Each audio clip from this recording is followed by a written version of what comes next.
جمعیت علماء اسلام کے سربراہ مولانا فضل الرحمان نے کہا ہے کہ 2018 کے انتخابات کے بعد سیاسی قوتوں کا ایک جگہ اکٹھا ہونا ضروری تھا۔ مولانا فضل الرحمان کی اسلام آباد میں حکیم ملت سیمینار میں سابق ممبر قومی اسمبلی مولانا عبدالحکیم مرحوم کی سوانح حیات پر لکھی گئی کتاب کی تقریب رونمائی سے خطاب کی تصویر جانتے ہیں علی گل کی اس رپورٹ میں۔ جمعیت علماء اسلام کے سربراہ مولانا فضل الرحمان نے کہا کہ گزشتہ حکومت نے سوچی سمجھی سازش کے تحت ملک کو مشکلات میں ڈالا۔ انہوں نے کہا کہ پوری قوم صرف آئین پر متحد ہو سکتی ہے۔ مولانا فضل الرحمان کا کہنا تھا کہ پی ٹی آئی حکومت نے بیرونی ایجنڈے پر کام کرتے ہوئے ملکی معیشت کو مشکلات میں ڈالا۔ کسی بین الاقوامی ایجنڈے کے تحت ان کا مشن لے کر اگر اقتدار تک کسی نے رسائی حاصل کی ہے، بین الاقوامی لابیز اور اندر کی قوتیں استعمال ہوئی ہیں، تو یہی حکومت تھی کہ جس نے پاکستان کے خاتمے کو اپنا ایجنڈا بنایا۔ سو آج نشانے پر کیا ہے؟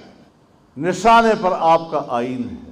پاکستان کے لیے ہماری حکمت عملی یہ ہوگی کہ ہم اگر اپنے وطن میں کوئی خامی اور کمزوری دیکھتے ہیں، اس کی اصلاح کے لیے توانائیاں ہم صرف کریں۔ مولانا فضل الرحمان نے کہا کہ گزشتہ حکومت ناجائز اور دھاندلی کے ذریعے آئی تھی۔ انہوں نے کہا کہ تمام سیاسی جماعتوں نے مل کر نااہل حکومت کا خاتمہ کیا، ورنہ آج ملک دیوالیہ ہو چکا ہوتا۔ سب کے سب ہم ایک پلیٹ فارم پر اکٹھے ہو گئے تاکہ ملک کو بغاوتوں سے بچایا جا سکے۔ ایسی قیادت کو پاکستان پر مسلط کیا گیا کہ جس کا ہدف چین کی تجارتی راستے کو روکنا تھا۔